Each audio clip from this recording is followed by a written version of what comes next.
Pwede din palang ilagay itong rainbow na photo top sa may notebook at ang ganda nga ng naging effect. So sinimulan ko muna sa pag-edit itong aking notebook gamit itong Canva at inuna ko nga ginawa itong writing lines. Bali para maging pantay itong aking pag-edit ay nilalagyan ko talaga ng guhit sa gitna tapos saka ako naglalagay ng mga details. Ayan, so ganyan nakasimpleng gumawa ng writing lines gamit ang mga graphics nitong Canva. Tapos sunod naman ako nag-design nitong cover photo ng aking mga notebook. So una ko nga ginagawa dito ay itong Barbie. At lahat naman ng pang-design na ginamit ko dito mga mare ay nasa elements lang tapos piliin nyo lang yung graphics. Bali, search nyo lang sa may search button yung mga gusto nyong pang-design tapos lalabas na yung mga kailangan nyo. At marami talagang pagpipilian na pang-design dito sa Canva. Tapos ang gaganda pa, yung iba libre lang din. Ayan, so tatlong notebook cover nga tong nagawa ko. Isang Dino, Barbie, at Superhero. Bali, sunod ko naman yan pinis dito sa may Microsoft Word bago ko i-print sa may photo paper. So itong cover photo ay sa photo paper ko po yan print. Tapos kumuha na rin ako nitong cold laminating film na rainbow yung effects. Bali, nilagay ko yun ng dahan-dahan para maganda yung pagkakalagay. Ayan, so hindi ko na yan nilagay sa laminating machine mga mare. Bali, prines ko lang yan ng ayos. So next naman na itong writing pad na printin ko sa bond paper. Bali, pinagsama ko na sila nitong notebook cover. Tapos hindi ko na to ginupit mga mare. Tiniklop ko na lang sa gitna at ginamitan ko nitong pangmalakasang stapler. Ayan, so tumatapos nga ang aking notebook ay naging ganito na itsura. O, diba? Ang ganda ng effect ng rainbow. At pwedeng-pwede nyo po itong gawing pang negosyo ngayong paparating na pasukan. Sana po nakatulong tong video ko sa inyo.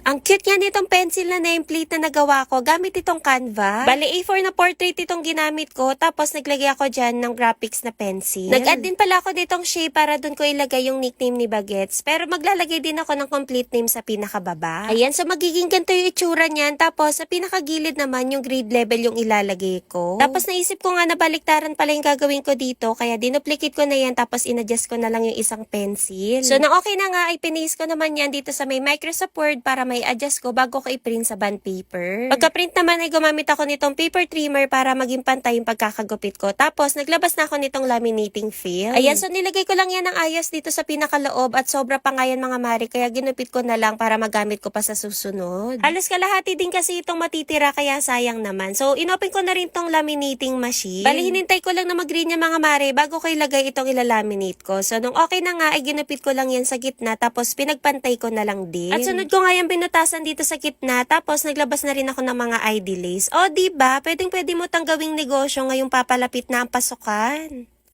Nag-try na nga rin ako mga mari na gumawa nitong booklet dahil isa rin to sa kailangan ng anak ko sa school. So ginawa ko yan gamit itong Canva. Bali dito sa A4 na portrait pala ako magdi-design at napili ko ang gawin dito ay unicorn dahil isa rin to sa mga favorite ni Sia. Ayan, so hinati ko pala yan sa gitna. Yung isang side ay plain lang tapos yung kabilang side yun yung nilalagyan ko ng mga pang-design. At syempre para mas personalize ilalagyan ko na yun ng pangalan tapos grade at section. Ayan mga mari, so sa mga pang-design naman ay marami kayong pagpipilian sa graphics nitong Canva. Bali dalawa pala itong nagawa ko, isang unicorn at isang superhero. So ito na nga at gumagawa na rin ako ng content itong magiging spelling booklet. So dito nga ay naglagay lang ako ng name, date, 1 to 20 na may line, tapos yung pinaka-scoring sa baba. Ayan, bali dinuplicate ko na rin para malagyan ko pa yung kabilang side at pinis ko na yan dito sa may Microsoft Word bago ko i-print sa photo paper. In-adjust ko nga rin yung mga mari para maging ganito yung size tapos saka ko ginupit. At lalagyan ko rin pala yan nitong cold laminating film na glitter yung style. Bali nilapat ko lang yan ng maayos at hindi ko na ginamitan ng machine. So, nung mailagay ko na nga ay magiging ganito na yung effect. Tapos, sunod ko naman printin sa bond paper. Ito magiging laman ng aking booklet at magiging front and back nga yung pagkakaprint ko dito. At since maliit itong size ng aking booklet, ay trinis ko muna yan bago ko ikakat sa may paper trimmer. Para lang meron akong guide sa size. Ayan, so na okay na nga, ay inassemble ko na rin. Tapos, tiniklop ko na sa gitna. At ginamitan ko nitong stapler para mapagdikit itong mga pages. O, diba? Pwede na natin gawing customize. Sana po nakatulong tong video ko sa inyo.